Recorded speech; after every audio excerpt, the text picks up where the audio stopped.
A family killer. Apparently, we all think that the worst thing a close person may do is to betray. Although there are occasions when the treachery is not considered to be the most dreadful.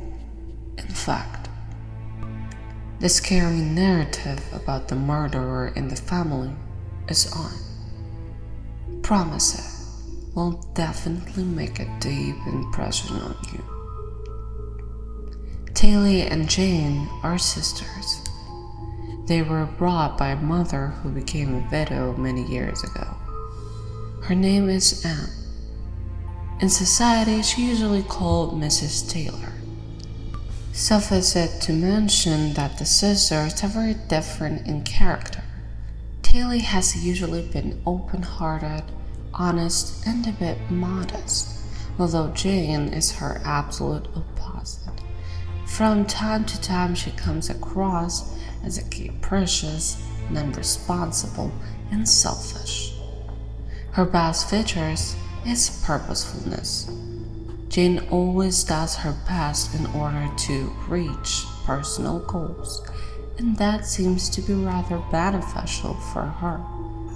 She is from the sort of ambitious type of people. Not long ago, one of their relatives, an Aunt Billy, passed away. Therefore, Mrs. Taylor goes downstairs in order to inform her daughters about the unfortunate event. When she came down, Taylor was watering the flowers and Jane was reading a newspaper. "Morning, girls, I want to tell you something." "I guess we're going for a spring ball," said Jane.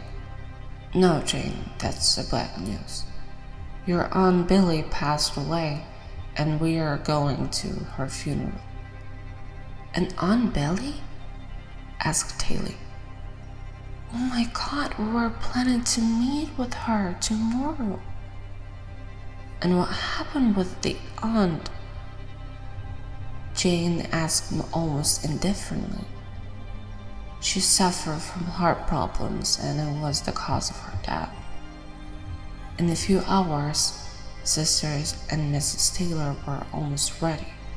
Jane came closer to her mom. "Mother, I'd like to ask you something." "Yes, dear, I'm listening to you attentively." "Am I obliged to go to the funeral? I didn't know our aunt at all." "The thing is, I'm bad at mourning those I barely knew before." Mr. Taylor turned to Jane, feeling gespingly. Her tone of voice rose immediately. "I didn't allow you to clown down a child of misfortune. Haven't you forgotten about all the presents you achieved from Mrs. Billy?" Jane's face's expression became unsatisfactory. Taylor decided to interrupt the conversation in order not to turn into an argument. "Mommy, I suppose Jane understood that she'd go with us to honor the memory of our aunt, didn't you, sister?" "Of course, my holy sister," Jane answered with a shadow of irony, which was considered to be an integral part of her speech and character. In a few minutes, the family left their house and went to the taxi, which was already waiting for them outdoors. The funeral was carried out normally without any drawbacks. Everything was decent, even Jane was silent and didn't speak much. This time she had a good reason for wedding clowning, and this reason was a young man, a total stranger, who charmed the young, a bit capricious lady. Jane didn't see him before, and it even turned out that the stranger wasn't even familiar with her aunt. He was just standing honoring the memory of Mrs. Billy. After the first meeting at the funeral, Jane hasn't seen the young man at all. The maiden really fell in love with the stranger, and had the desire to meet him again. Although Jane didn't know where she could find the man who stole her heart in a few seconds. In some days, an almost dreadful idea appeared in the maiden's head. Jane had decided to carry out a real crime, to kill her mother in order to see the stranger again. She was aware of the fact that her mom, Mrs. Taylor, had already settled her affairs. Thus, her money and house would become Taylor's and Jane's property. Jane was so obsessed with that man that was ready to kill her own mother, and this was really scary. Jane knew that Mrs. Taylor took pills because also suffered from heart disorders. One day she decided to realize her plan connected with putting a poison into the medicine bottle. At that time her sister wasn't at home. Therefore Jane and Mrs. Taylor left on their own. "Jenny, could you please bring me my bottle with pills? I'm feeling a bit sick."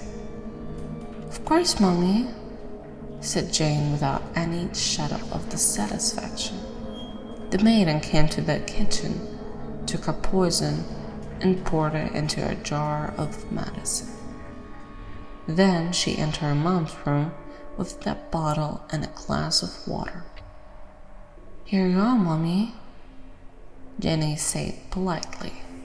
"Thank you, my dear," replied Mrs. Taylor and started taking a pill. Jane was attentively gazing at her, having no cloud of unconsciousness. Suddenly, Mrs. Taylor started coughing hard and finally fell on the floor. However, that wasn't the end. Not far away it was heard that Taylor's car was slowing down. Her sister came back much earlier than Jane expected. The maiden started to panic, understanding that her mother was still alive. Mrs. Taylor was coughing and aspiring to say something while glancing at her terrible daughter, however everything was in vain. At last Jane decided to press her foot on her mother's throat and make her die faster. Mrs. Taylor died. In a few minutes, Taylor was already home. "Taylor! Taylor!" Jane was shouting at home. "What happened?" "Our mother," the maiden started to cry. "I went to make dinner for us, and when I came back, she was laying motionless on the floor. Probably she had a cardiac attack. It's all my fault." And some days after Mrs. Taylor's death, there was a funeral. Many people came to honor her memory.